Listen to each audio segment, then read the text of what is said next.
John Crockford has slid across the dirt, so Crockford down, and that was another one of the men down there as well, so I don't know who else was out with him, but Crockford certainly the leading privateer in the series, in all sorts of trouble. Ellison is the leading privateer now, 19 in front of Neil Mackenzie. Mackenzie's right with him. Oh, you don't want to be there with Neil in that sort of mood. You can only put horsepower down so hard, and a privateer bike probably in the hands of Neil Mackenzie will be almost as good. There is... Oh, dear, cannot believe that. That's Reynolds closing on Mackenzie. No wonder Mackenzie's still hurrying up. It's because Mackenzie is trying to get to him. And a very angry John Reynolds closing in on the hometown favourite. What a result from being on the floor. And don't forget John starting from the second row of the grid as well. Unbelievable race this. Mackenzie, who started from pole but blew the start, he's had to work his right the way through to 4th place. This man down on the deck, then working his way back up from 11th place up to where is he now? 5th at this moment in time. Mackenzie up and over there in front of Dean Ellison, the leading privateer.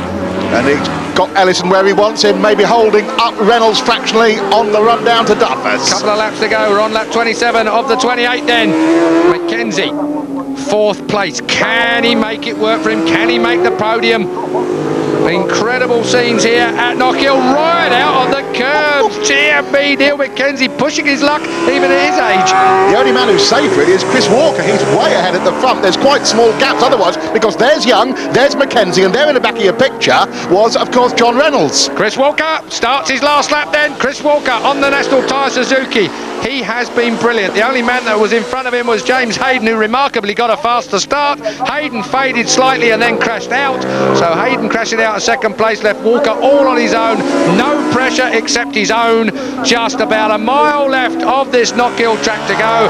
Weather conditions less than perfect. Gordon Blackley is the back marker. I put that in inverted commas that he's about to come across. 36 is Blackley. Will Walker bother to make a pass on him? I'd say that was risking it. He had over 20 seconds advantage at the start-finish line last time round. He doesn't have to push it. He's going to, though, because he's winding it right up. Here he goes up there the inside. We go. Can't believe he did that. He's going down to the hairpin. All you need is Blackley to slide off now and wipe Walker out, and that might have been a mistake by Chris Walker. Possibly he's only won of the entire race.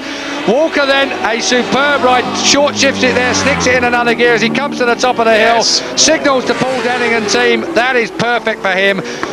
Oh, 4th place, Mackenzie's going to have to sit with it. We're at the hairpin already. Young, he's right on him. Doesn't matter, he's not going to pass him up the hill here. Paul Young, Race Stringers bikes have always been pretty quick in a straight line. 96, oh, does he get the drive? Oh, you were saying? I think that, yeah, just about Young, he got that over the line. Well, Young, he looks to the wrong side. Mackenzie almost got it there. No doubt about the winner, though. A convincing win from Chris Walker. 28 laps in the rain at an average of 81.35 miles an hour. And he runs, his own flag over. That's the first mistake he's made today. Indeed. Well, that's a Noriyuki Haga style there, wasn't it? Completely. Next time he'll have to have a smaller flag, Christopher. That's it, wrap it round his neck. So Walker, with the only mistake of the race, when it's so easy to have made one here at Knockhill today, takes the flag, takes the win, and is looking so very, very good. But accolades all through this race, I've got to say. John Reynolds there on bike number 3 was brilliant. Neil Mackenzie was brilliant as well.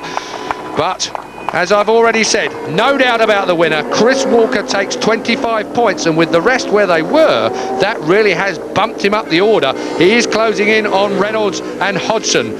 And the final details then, 20.596 seconds back to Michael Rutter in 2nd place from Walker's astounding win. Paul Young 3rd, Mackenzie 4th, John Reynolds a fine 5th, Neil Hodgson a disappointing 6th for him, Steve Plater 7th, and Tom Kipp on his debut in 8th place. Sean Emmett was 9th, Dean Ellison, the best of the privateers, in 10th place, and John Crockford fell out but finished in 11th. Claire is with the winner. Well, Chris, an absolutely superb performance by you out there under very difficult conditions. It was drying out pretty quick as well at the end, wasn't it? Yeah, it's the first race really for all of us this year in the wet, and obviously I've changed the bike, so it was a little bit awkward for me the first few laps. Just kept my head down, and it was really just a case of trying to make less mistakes than everybody else. I made a few, but fortunately they didn't cost me too much time, so no, brilliant, well chuffed. Didn't cost you too much time, you had a heck of a lead out there. Yeah, I mean my board says +1 for a while, then +2, +3, and it kind of stayed like that for ages. Next time I came round it said +20 or something, and I thought, well, somebody must have had a bit of a mishap, so that kind of made it worse in a way. I was like, oh, so I slowed off a little bit and just brought it on home. Of course, this is the one you want, and it's made a bit of a difference there to the points, hasn't it? Yeah, definitely. I mean, it's sort of result we need, and thanks to the lads and Dunlop for looking after me this week and making it possible. Well done again. Thank you. It's the first podium place of the year. You must be absolutely chuffed. Yeah, I'm chuffed, you know, for Ray and Level 3, all our sponsors and that, because we've had a hard time. you know, things are starting to come together, but you know, we're up against factory bikes and it's really hard work. Well, listen, well done. You go and enjoy your champagne. Thank you, thanks. Unbelievable that we can get 2 bikes up there. I was kind of praying for rain, and then when it rained this morning, I thought, no, I don't want it to, because I knew we'd go well in the wet, but you don't really ever want to have to go out in the wet, but I'm happy. Well, the Australians have seemed to like the wet so far today. Well, you were put under pressure for 3rd place, but you did really well to hold on to it. Yeah, I locked up the front wheel going into turn 1 on second to last lap, almost ran off, and I was sliding, you know, uncontrollably out of quite a few of the corners on the last few laps because of the dry line, and I knew someone was behind me. I knew it was a V-twin because I could hear it, but I didn't look behind. I just went as hard as I could under the conditions, and luckily managed to hold him off. And the conditions may have been responsible for the championship closing up for the top 3. Hodgson and Reynolds under attack from Chris Walker in 3rd place now. James Hayden still 4th. Hizzy, McKenzie, Toadland and Crawford round out the top 8 of the worksmen. And in the privateers, John Crockford has a 40-point lead over Dave Hill. Blackley, Wood, Nottingham, Williamson, Marks and Jones are the top 8 of the privateers.